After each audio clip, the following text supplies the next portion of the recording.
Nous allons maintenant écouter la chronique musicale de Mathilde et Nassim. Je vous laisse la parole. En effet, merci beaucoup Garance.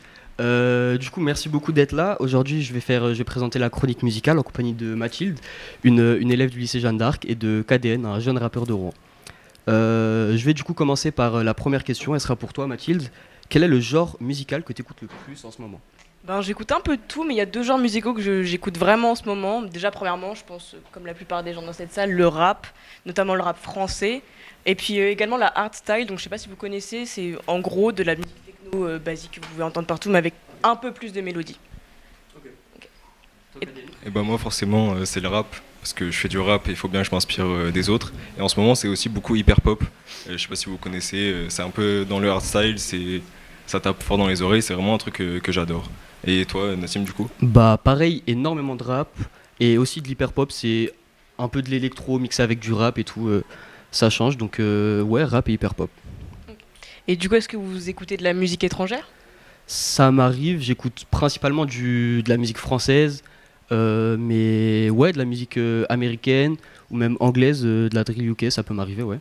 Moi c'est pareil, des fois j'écoute de l'afro, j'écoute du Burna Boy, j'écoute beaucoup de drill UK, de la drill US. Parce qu'il faut forcément s'inspirer en faisant du rap, parce qu'ils sont toujours en avance par rapport à nous. Même la Côte d'Ivoire, j'écoute beaucoup tout ce qui se fait là-bas, tout ce qu'il y a en Afrique, j'essaie de me documenter. C'est un truc que j'aime vraiment faire. Et toi Mathilde, t'écoutes ça? Principalement du rap français, hein, comme j'ai dit tout à l'heure, mais oui, un peu pareil, drill UK comme Nassim, un peu du rap qui vient des USA, tout ça. Ok, du coup pour poursuivre avec cette question, est-ce que vous portez attention aux paroles quand vous écoutez des musiques étrangères? Ouais, forcément, parce que y a des rappeurs comme Kendrick Lamar ou Kanye West, c'est des mecs qui s'écrivent super bien, et je suis pas très bon en anglais et j'essaie de comprendre ce qu'ils disent, parce que c'est des vraies phases, c'est des vraies choses qui peuvent même m'inspirer et inspirer beaucoup de gens et toucher des gens. Du coup, ouais, je fais vraiment attention aux paroles, je trouve que c'est quelque chose d'important, même en tant qu'artiste, de dire quelque chose. Et toi Mathilde? Ça dépend ce que j'écoute en vrai, tu vois, par exemple sur la drill UK, tout ça, où ça va vachement être de l'ego trip, tout ça. Franchement, les paroles sont beaucoup moins intéressantes que quand tu vas sur des rappeurs US comme par exemple Nas, Tupac, etc. Ouais, sur ce point, je rejoins complètement KDN. Il y a des rappeurs dont la spécialité, c'est vraiment l'écriture, leurs plumes, leurs textes. Donc, ouais, je peux des fois faire l'effort de recherche pour comprendre des textes en profondeur. Et est-ce que ces musiques, elles vous permettent de voyager, découvrir de nouvelles cultures? Ouais, des fois quand j'écoute du Tupac, j'ai l'impression d'être un gangsta dans la rue.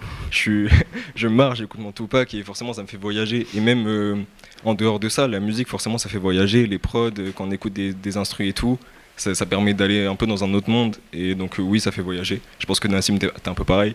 Je suis un peu d'accord, je me prends pas pour un rappeur quand je marche dans la rue. Mais ouais, ça me fait voyager, ça me fait découvrir des choses, des cultures. Donc ouais, je suis un peu d'accord, ouais. Toi Mathilde? Ouais, sur l'instrumental, je suis d'accord. On découvre des nouvelles sonorités qui viennent d'autre part, ça nous fait forcément voyager. De fou. Qu'est-ce que vous pensez actuellement de l'évolution du rap français spécialement? Je pense que ça a vachement évolué par rapport aux dernières années, que la scène elle s'ouvre à de plus en plus de nouveaux personnages. Donc, ouais, cool. et je pense que c'est la meilleure génération rap qui puisse exister. Ils vont aller trop loin, ça va être que des classiques, c'est trop bien. C'est vrai que la nouvelle génération de rappeurs avec Luther, Runa, Khali, ils sont vraiment super forts. Et je trouve que ça amène une nouvelle vague, un nouvel élan avec beaucoup de créativité, beaucoup de diversité. Et ça peut faire que du bien à l'art français, ouais, je suis d'accord. Et est-ce que vous pensez que cette nouvelle scène, justement, elle représente bien ce qui se passe en France? Dans le sens où c'est très diversifié, oui. Mais oui, en gros, oui. Je pense que ça représente bien. Personne ne peut dire qu'il n'aime pas le rap. Il y a tellement de branches, tellement de genres, de rappeurs différents, de styles différents que on trouve forcément son bonheur en écoutant du rap. Et moi, je sais pas si ça représenterait vraiment la France, parce que c'est beaucoup influence des US, des rappeurs comme A$AP Rocky et tout, c'est vraiment US. Je sais pas s'il y a encore quelque chose qui représente la France, qui quand on écoute ça, c'est français. Mais de toute façon, il y a quand même le truc en plus de la France, et c'est ça qui est bien. Et toi, Mathilde?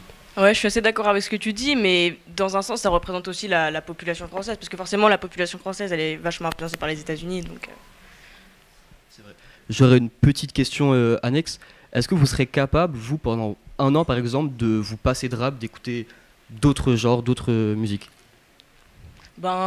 Je serais capable forcément, mais bon, Ce serait dur, Compliqué. mais bon, il y a tellement aussi d'autres diversités de musique que ça serait forcément intéressant et je pense que même ça me ferait découvrir d'autres genres de musique que je connaissais pas. Ok.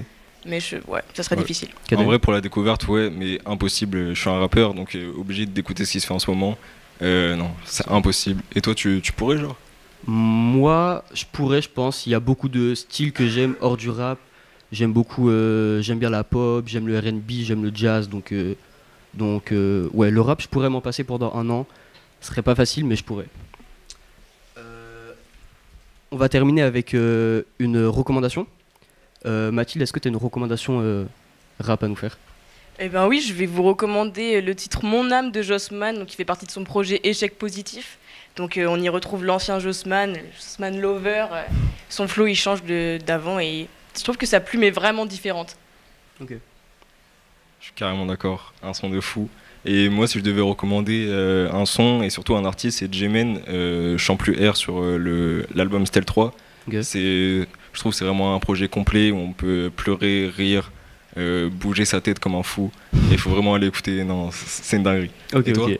Moi, ma recommandation, ça va être Oudi. C'est un rappeur que j'ai découvert très récemment avec son titre Monaco dans le projet La Folie des Grandeurs. C'est pareil, un projet super complet où il montre qu'il rappe bien, il maîtrise les mélodies.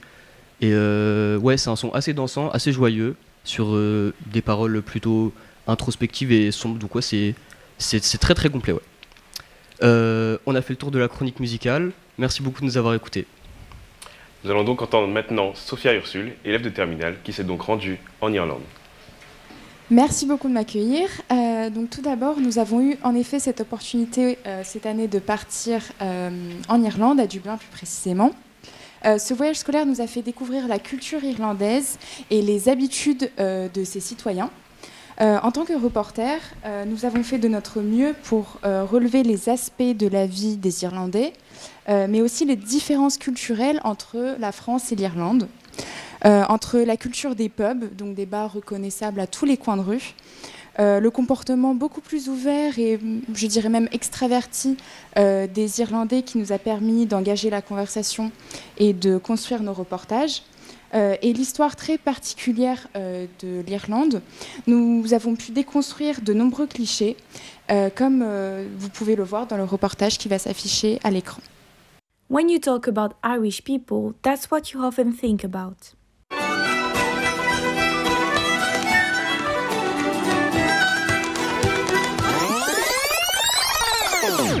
I'm sorry to deceive you, but in fact, Ireland is so much more than this. Through subjects such as food and architecture, we have tried to account for the different stereotypes of Ireland. For you, Irish food may look like this or this. We met Gabriel, an expat who lives here and shared with us his food habits. Do you only stick with typical Irish food or are you open to other cultures at home? Yeah, I try to try every type and foods from everywhere. Last time I remember different restaurants. I went to a Greek food restaurant. But in fact, during our journey, we also ate burgers or this type of things. Unfortunately, we've also heard plenty of times that the Irish are considered drunk, so we asked them what they think about it. They always drink. They are drunks. As some interviewees highlighted, Irish are qualified as drunks, and honestly, somehow they are not completely wrong. I mean, the French love to have some wine or some coffee with their friends. It's part of our habits. Wow! Let's have a look on Irish architecture.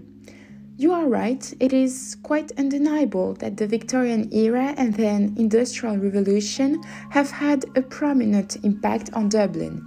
However, in the 1990s, there was a new concentration on urban initiatives, exemplified by the well-known Temple Bar. There is no doubt that the capital city of Ireland is unique as well as diverse, which is indeed mirrored in its architecture. Indeed, some of us thought that the Irish history was only based on the UK, but we learned by discovering the Immigration Museum that it wasn't the case. We also discovered the Book of Kells, that you can see right here, and this is the oldest book of the Irish history. To finish with, you have to know that we really enjoy our trip to Dublin. We learn new things and we hope you do too. Now let's end with Gabriel singing in the streets.